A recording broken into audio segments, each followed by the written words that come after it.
акнун расман муҳорибаи унвонӣ дар вазни нимёна сеюм муҳориба байни чемпион Леон Эдвардс ва чемпиони пешина Камаруддин Усман рӯзи 18 март дар турнири UFC 286 дар Лондон. Ассалому алайкум дӯстон, хушомадем ба шабакаи мо. Дар навори имрӯза оиди тозатарин ва муҳимтарин хабарҳо аз ҷаҳони ММА гап мезанем. барои пешравии канали чӣ гуна ки аз навори гузашта медонед чемпиони UFC дар вазни вазнин Фрэнсис Нгану камарбанди худро озод кард ва ҳамчунин шартномаи ӯ бо UFC ба анҷом расид ва ӯ шартномаи нав бо UFC набаст. аз ҳамин сабаб айни замон Нгану агенти озод аст ва метавонад ки дар любой ташкилоти дилхоҳи худ баромад кунад. ана барои камарбанди ӯ боша чемпиони пешинаи UFC дар вазни ним вазнин Ҷон Ҷонс зидди чемпиони муваққатии пешинаи UFC дар вазни вазнин Сирил Ган меҷанганд. шаби гузашта маълум шуд ки Ҷонс бо ташкилоти UFC барои 8 муҳориба шартнома баст ва аввалин муҳорибаи худро барои камарбанд мегузаронад. оиди ин чиз худи Ҷонс хабар дод ва ҳамчунин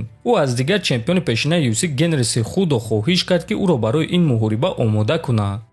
ман мехоҳам ки Генри Сехудо маро барои муҳориба зидди Сирил Ган омода кунад. умедворам ки мо маслиҳат карда метонем ва ӯ яке аз нафарон дар кунҷи ман мешавад. Генри мухлиси ашадии ММА аст. ҳамаи кор дар ҷузъият аст ва маҳз ана ҳамин чиз Генри Сехудоро ин гуна махсус мекунад, гуфтааст Ҷонс.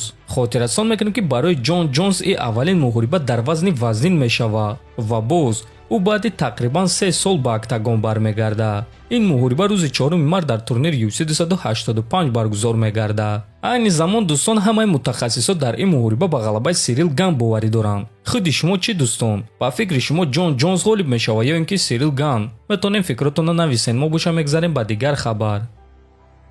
президенти UFC Дана Вайт ҷангвари бебохти вазни 61 килограмм Умар Нурмагомедовро таъриф кард ва баромади ӯро баҳои баланд дод. гӯш кунен, ӯ хеле хуб менамоид. ӯ баъди муҳориба бо ма суҳбат кардан мехост ва мо бо ӯ нишаста суҳбат кардем. Умар гуфт ки ба хонааш меравад ва баъди 1 ҳафта боз ба ин ҷо бармегардад. ӯ гуфт ки барои любой рақиб омода аст. кадомеро ки мо ба ӯ пешниҳод кунем. ба ман ин гуна корҳо писанд аст. ин ҷавон маро ҳайрон кард ва ӯ ба ман хеле писанд аст. ӯ аллакай моҳи мард ҷангидан мехоҳад ва мо кӯшиш мекунем ки ӯро зуд ба октагон биёрем. шумо медонед ки вақте ки ҷангваро зуд баромад мекунад ин чиз ба ман маъқул аст. акнун савол дар он аст ки мо бояд барои ӯ рақиб пайдо кунем ва мо ин корро аллакай рӯзи панҷшанбе оғоз мекунем, гуфтааст Вайт. хотиррасон мекунем ки Умар Нурмагомедов рекорди 16-0 дорад ва ӯ шаби гузашта рақиби худро дар якум раунд ба нокаути хеле вазнин равон кард. дӯстон, дар ҳақиқат Дана Вайт доимо ин суханҳои худро такрор ба такрор мегӯяд ки ба ӯ ҷангварони фаъол маъқуланд, ҷангвароне ки зуд муҳориба мегузаронанд. дӯстон, чӣ гуна ки аллакай ҳамаамон медонем рӯзи 27 январ дар шаҳри Казан турнири ACI 151 баргузор мегардад ки дар он Фаридун Одилов аввалин муҳорибаи худро дар ташкилоти ACI мегузаронад. рақиби ӯ бошад ҷангвар аз Русия зодаи Озорбойҷон Элмар Гасанов мешавад. чанд рӯз пеш Фаридун Одилов гуфт ки кӯшиш мекунад ки рақиби худро фавран шикаст диҳад. ва акнун биёед мебинем ки Элмар оиди ин муҳориба чӣ фикр дорад. ӯ дар саҳифаи инстаграми худ оиди ин муҳориба чунин суханҳо навишт: ана акнун хабари хуш, Казан истгоҳи навбатӣ. мо тайёрем ки муҳорибаи дурахшон нишон диҳем ва ҳамаро ҳайрон кунем, навиштааст Гасанов.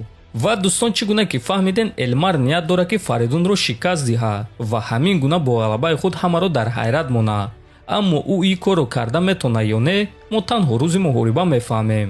ана худи Фаридун бошад дар имрӯзаи интервюи худ гуфт ки дар ин муҳориба ғалаба ба даст меорад ва баъди ғалаба ба ҷангварони вазни худ муроҷиат карда аз худ хабар медиҳад ва ҳамчунин гуфт ки боварӣ дорад ки баъди 4-5 ғалаба барои камарбанд муҳориба мегузаронад. мо боша ба Фаридун танҳо муваффақият ва ғалабаи дурахшон орзумандем. дар ҳамин ҷо дӯстон навори мо ба анҷом мерасад. фикру ақидаҳотонро нависен, ҳатман дар канали мо обуна шавен. то боздид, хонободу сарбаланд бошен.